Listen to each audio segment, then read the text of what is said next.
The Florida Keys Labor Day Hurricane of 1935 is remembered as one of the most intense storms in U.S. history. This was a Category 5 hurricane, striking with winds that reached speeds of 185 miles per hour. The storm originated in the Bahamas, then moved west, reaching its most powerful moments just before making landfall in the Florida Keys. Its strong winds destroyed entire communities and killed 408 people, many of whom were World War I veterans working on construction of the overseas highway. In addition to the loss of life, the hurricane caused an estimated $6 million in property damage, the equivalent of approximately $135 million today. The tropical cyclone began to lose strength as it moved along the west coast of Florida, reaching as far as Norfolk, Virginia, before it finally dissipated over the Atlantic Ocean.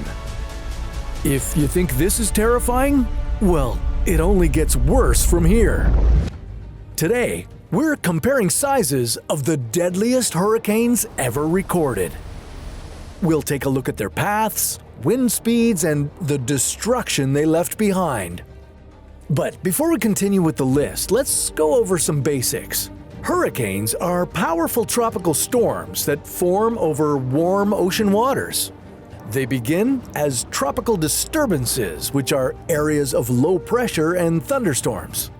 Now, when these disturbances come up against high humidity and relatively light winds, they can intensify into tropical depressions and then tropical storms. If their wind speeds reach 75 miles per hour, the storm gets classified as a hurricane. Now, the term hurricane is used in the North Atlantic, the central North Pacific, and eastern North Pacific. In other parts of the world, they're called typhoons or just tropical cyclones. These storms are measured using the Saffir-Simpson Hurricane Wind Scale, which categorizes storms on a scale of 1 to 5 based on their sustained wind speeds. Which was the deadliest hurricane in U.S. history? And what should you do to survive one? Well, we'll get to that in a minute, so keep watching and hit that subscribe button to get survival tips for this and many other dangerous scenarios. Okay, let's continue our list with the New England Hurricane of 1938, also known as the Long Island Express. This one started over the Atlantic Ocean, likely reaching Category 5 strength as it hit Puerto Rico. By the time it made landfall in Cape Hatteras, North Carolina, it had weakened to a Category 3 hurricane with wind speeds between 112 and 129 miles per hour. The storm's heavy rainfall led to significant flooding of the Connecticut River and storm surges in Narragansett Bay, Rhode Island, and Buzzards Bay, Massachusetts.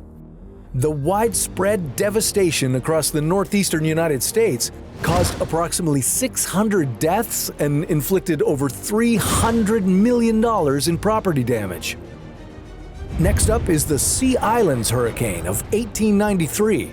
A Category 3 storm that caused chaos along the southeastern U.S. coast, with winds reaching 120 miles per hour. Formed over the Atlantic, it moved west toward the Lesser Antilles before heading north through the Bahamas and striking the Sea Islands of Florida, Georgia, and South Carolina. This hurricane was devastating, killing an estimated 1,000 to 2,000 people and causing $1 million in property damage, which was a lot of money back in 1893, about $35 million in today's dollars. The hurricane's impact hit hardest in Beaufort County, South Carolina, where buildings were destroyed and roads and bridges were washed away. Huge areas of farmland were left unusable from all the flooding and saltwater damage. The storm also caused a population decline as people left the area in search of better opportunities elsewhere. Moving on, we have the Shenirkada Hurricane of October 1893, a Category 4 storm carrying winds of 130 miles per hour. This hurricane's path of destruction was far-reaching, affecting approximately 500 miles of coastline.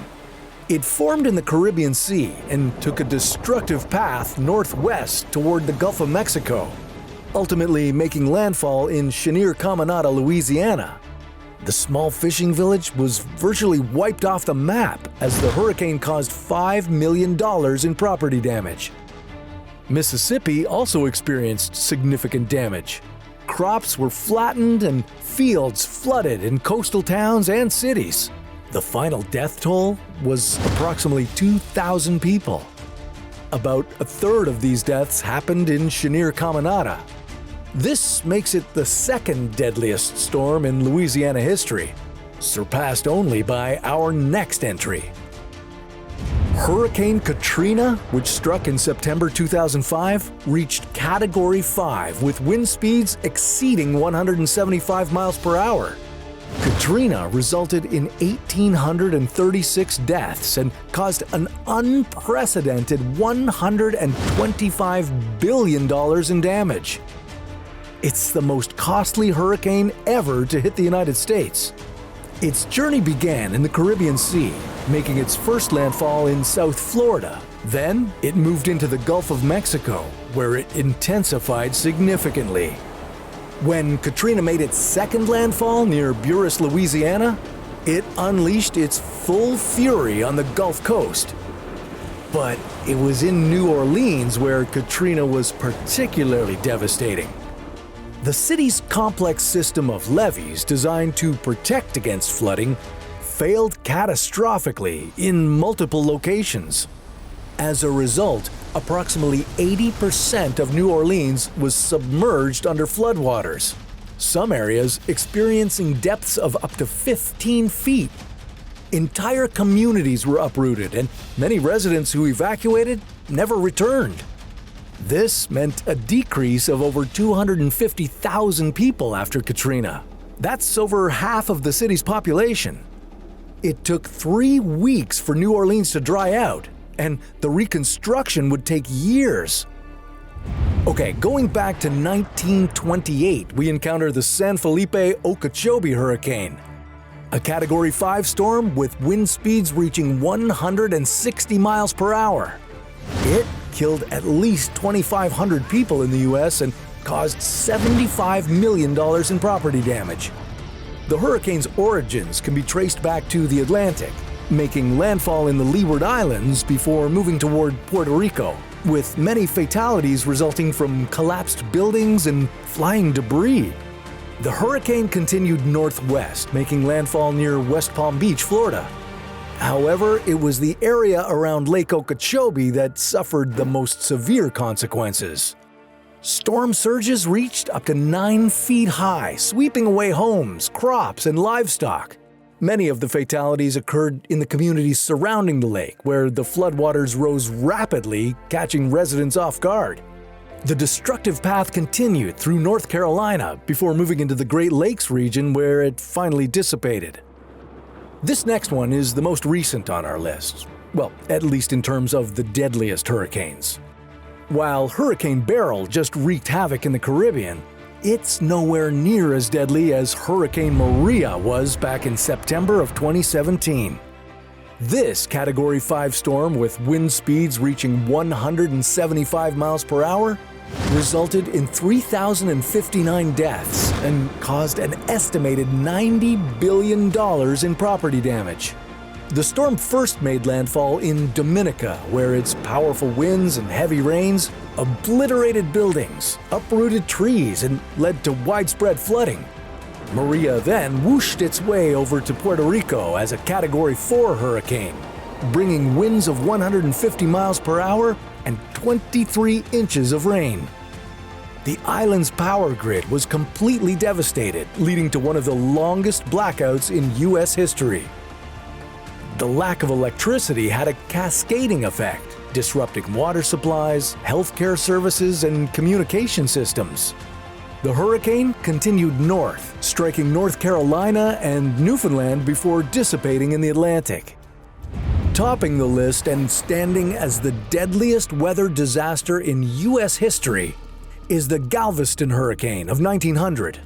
This Category 4 hurricane, with wind speeds reaching 145 miles per hour, killed approximately 8,000 people, and caused roughly $30 million in property damage, which was a lot at the time. After traveling across the Atlantic Ocean and hitting the Gulf of Mexico, the hurricane made landfall on Galveston.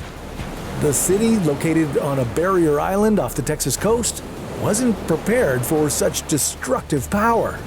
The storm surge overwhelmed the low-lying island, sweeping away buildings, homes, and infrastructure.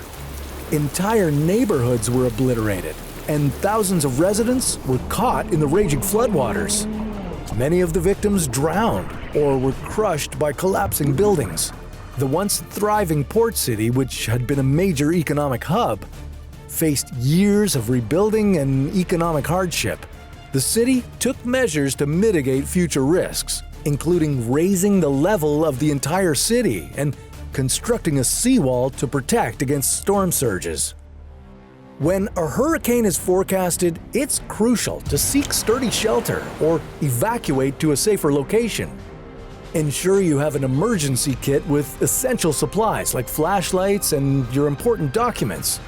Stay informed through reliable weather sources and pay attention to the evacuation orders or warnings issued by local authorities. Once the hurricane arrives, stay indoors and away from windows. Even after the eye of the storm passes, remain indoors until authorities declare it safe to go outside. Now, if you think a hurricane is scary, well, you haven't seen just how big a tsunami can get. So we made a video to help you understand the dimension of the waves that have wiped away entire cities. Watch the true scale of tsunamis right here on How to Survive.